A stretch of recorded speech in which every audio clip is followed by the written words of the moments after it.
in demanding accountability. For it is the lack of demand for accountability that worsened governance over a period of 53 years in this nation. The freedom that democracy has given us means that we must ask. We must ask. We will be abused. We will be ridiculed. I read where somebody said she's talking for relevance. And I thought to myself, at this stage in life, I'm looking for relevance. God will say I am an ungrateful person. If my demand for good governance and accountability is about relevance, please, we have failed for too long. The new Nigeria I see is a new Nigeria where accountability for results will be a natural part of the social contract between citizens and those that govern them. I see a new Nigeria, my dear people, in all the entrepreneurs in the fashion industry. When as Minister of Education, we started a reform called Innovation Enterprise Institutions and Vocational Enterprise Institutions. One of the things that I said was that through these institutions, that we would have entrepreneurs in the business of fashion who would establish schools like the New York Fashion Institute of Technology, and that we will rule the world of fashion someday. Today, when I look at some of the creations coming out of that sector, I dare say to all of you, watch that space. Because Nigeria will indeed become a major capital of fashion in this world. I see them in entertainment. I see them in entrepreneurship. Oh, I see people like Benga. Is it something Bessie? Yeah, is it? Shesa. He runs something called ajegule.com. It is to bring technology to the children in a place that is hardly spoken of. A place where a person like me lived as a young child. Greatness will come out of places that every one of us, because the children that are coming behind us, they are not going to be playing in the league of West Africa. They will be playing in the league of Africa. They will be playing in the global league. To the extent that we do not hurriedly equip them with all the tools they need, to that extent shall we continue to lag. But that will not happen. I see the new Nigeria in the die-hard doggedness of those who failing so many times yet continue to strive. Because they are people in the school of Theodore Roosevelt who said that a life of ignoble ease is a life not worth living. Show me a person of strenuous effort, a person of hard work, a person who would strive, and you would show me a person who has the right to the greatness of triumph.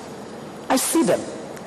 I see a woman, Mama Makoko, more than 25 years of establishing a school in Makoko waters. School on the waters. She has trained many. Had the opportunity of meeting her recently, and I looked at this woman. On her own, she has trained the children in the slum called Makoko. That is the new Nigeria. The Nigeria that I see is not a Nigeria of slothfulness in Nigeria, where we wait that oil may be scooped through other people's technology so that we can have a quarrel over who gets the largest chunk of it. That's the old Nigeria. Ladies and gentlemen, join me as we step into the new Nigeria.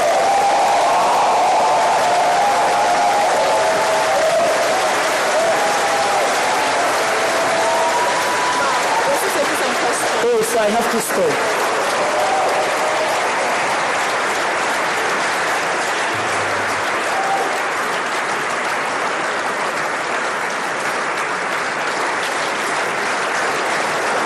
Thank you. Please be seated.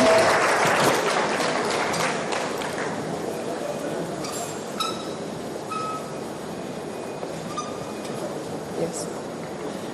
Ma, please, we have a few questions for you. Your presentation was awesome.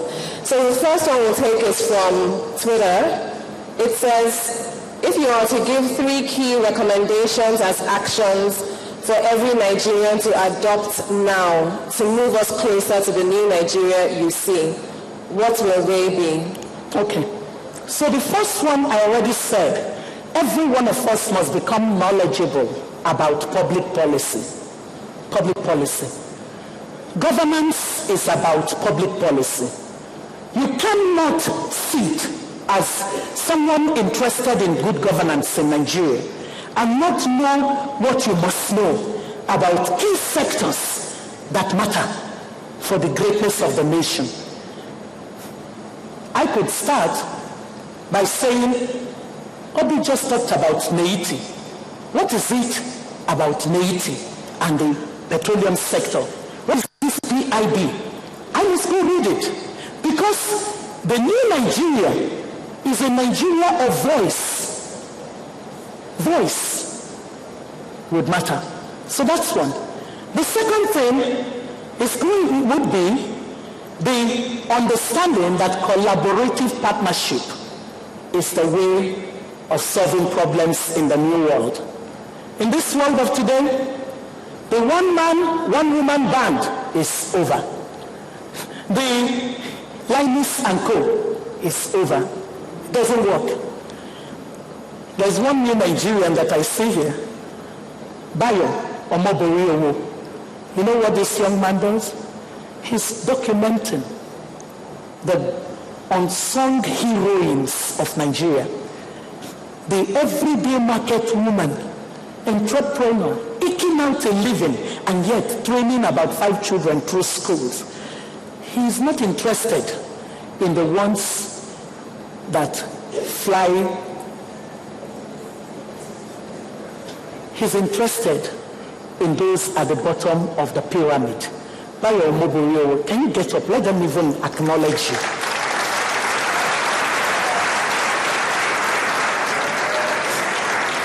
Collaborative partnership. Why do I say that? You need to connect what these people are doing to what you are doing. You can't work in silos in the world of big problems, needing big solutions. Collaborative partnership. And then the third one is investing in your capacity for adaptive leadership. Leadership of this era is not going to be the charismatic leader with a positional authority. No, it's collective leadership. And in societies that have gone through the trauma of collapse of values, that's when adaptive leadership is even more the solution. Adaptive leadership is a new orientation towards solving problems in ways that will not make the issue about you. So you define leadership outside of yourself. Adaptive leadership. Ladies and gentlemen, I think that understanding that the solutions to our problems are so amongst us.